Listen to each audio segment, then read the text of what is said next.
S ನೋಡಿ, ಈಗ ಕರ್ನಾಟಕ ಸರ್ಕಾರದ ಇದು ಮೇಕೆದಾಟು ಅಣೆಕಟ್ಟು ಯೋಜನೆ ಇದೆ. ಇದನ್ನ ತಡೆಯೋದಕ್ಕಂತ ಹೇಳಿ ತಮಿಳುನಾಡು ಸರ್ಕಾರ ಮಹತ್ವದ ಹೆಜ್ಜೆಯನ್ನು ಇಡ್ತಾ ಇದೆ.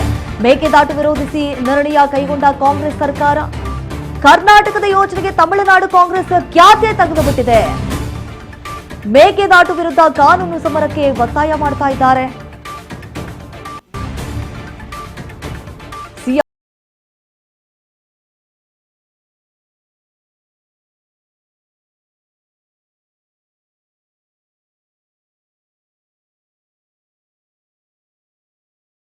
ಕರ್ನಾಟಕದ ಯೋಜನೆಗೆ ತಮಿಳುನಾಡು ಕಾಂಗ್ರೆಸ್ ಖ್ಯಾತಿಯನ್ನ ತೆಗೆದಿದೆ. ಮೇಕೆದಾಟು ವಿರುದ್ಧ ಕಾನೂನು ಸಮರಕ್ಕೆ ಈಗ ಒತ್ತಾಯವನ್ನು ಮಾಡ್ತಾ ಇದ್ದಾರೆ. ಸಿಎಂ ವಿಜಯ್ಗೆ ಕಾಂಗ್ರೆಸ್ನ ನಾಯಕರು ಒತ್ತಾಯಿಸಿದ್ದಾರೆ. ಕಿಸ್ತೂಡಿ ಕರ್ನಾಟಕದ ಯೋಜನೆಗೆ ತಮಿಳುನಾಡು ಕಾಂಗ್ರೆಸ್ ಈಗ ಖ್ಯಾತಿ ತೆಗೆದಿದೆ. ಮೇಕೆದಾಟು ವಿರುದ್ಧ ಯಾವ ರೀತಿ ಕಾನೂನು ಸಮರವನ್ನ ಮಾಡಬೇಕು, ಕಾನೂನು ರೀತಿಯಾಗಿ ಹೋರಾಟವನ್ನ ಮಾಡಬೇಕು ಮುಂದಿನ ದಿನಗಳಲ್ಲಿ, ಅದರ ಬಗ್ಗೆ ಈಗ ಚಿಂತನೆ ನಡೆಸುತ್ತಿದ್ದಾರೆ. ಒಂದು ಕಡೆ ಡಿಎಂಕೆ ಅವರು ಕೂಡ ಬೆಂಬಲವನ್ನು ಕೊಟ್ಟಿದ್ದಾರೆ. ನಾವು ನಿಮ್ಮ ಬೆಂಬಲಕ್ಕೆ ನಿಂತ್ಕೊಳ್ತೀವಿ ಅಂತ ಹೇಳಿ.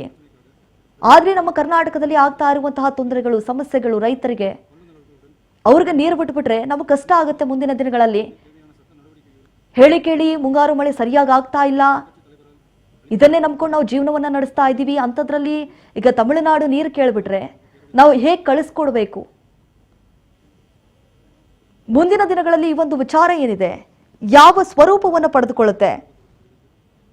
ಯಾಕಂತಂದ್ರೆ ಸುದೀರ್ಘವಾಗಿ ವಿಧಾನಸಭೆಯ ಜಂಟಿ ಅಧಿವೇಶನದಲ್ಲಿ ರಾಜ್ಯಪಾಲ ರಾಜೇಂದ್ರ ವಿಶ್ವನಾಥ್ ಅರ್ಲೇಕರ್ ಅವರು ಕೂಡ ಮಾತನಾಡಿದ್ರು.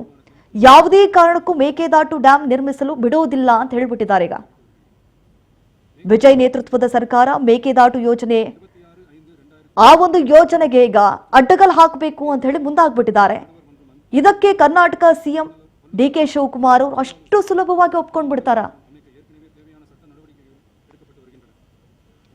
ತಮಿಳುನಾಡಿಗೆ ಕಾವೇರಿ ನೀರನ್ನ ಬಳಸುವಂತಹ ಹಕ್ಕು ಅನಾದಿ ಕಾಲದಿಂದಲೂ ಕೂಡ ಇದೆ. ಇಲ್ಲಿಂದ ನೀರನ್ನ ಕಾವೇರಿ ನೀರನ್ನ ಬಳಸ್ತಾರೆ. ಹಾಗಂತ ಮತ್ತೆ ಮತ್ತೆ ಅದೇ ರೀತಿಯಾಗಿ ಆಗ್ಬಿಟ್ರೆ ನಮ್ಮ ಕರ್ನಾಟಕದಲ್ಲಿ ಸಾಕಷ್ಟು ರೀತಿಯಾದಂತಹ ಸಮಸ್ಯೆ ಕೂಡ ಎದುರಾಗುತ್ತೆ. ಆ ಒಂದು ನಿಟ್ಟಿನಲ್ಲಿ ಈಗ ಸಾಕಷ್ಟು ರೀತಿಯಾದಂತಹ ಚಿಂತನೆಯನ್ನ ಮಾಡಬೇಕಾಗತ್ತೆ ಕರ್ನಾಟಕ ಸಿಎಂ ಕೂಡ. ಮೇಕೆದಾಟು ಯೋಜನೆ ಏನಿದೆ ಅದರ ವಿರುದ್ಧವಾಗಿ ಈಗ ತಮಿಳುನಾಡು ತಗಾದಿಯನ್ನ ತೆಗೆದಿರುವಂತದ್ದು.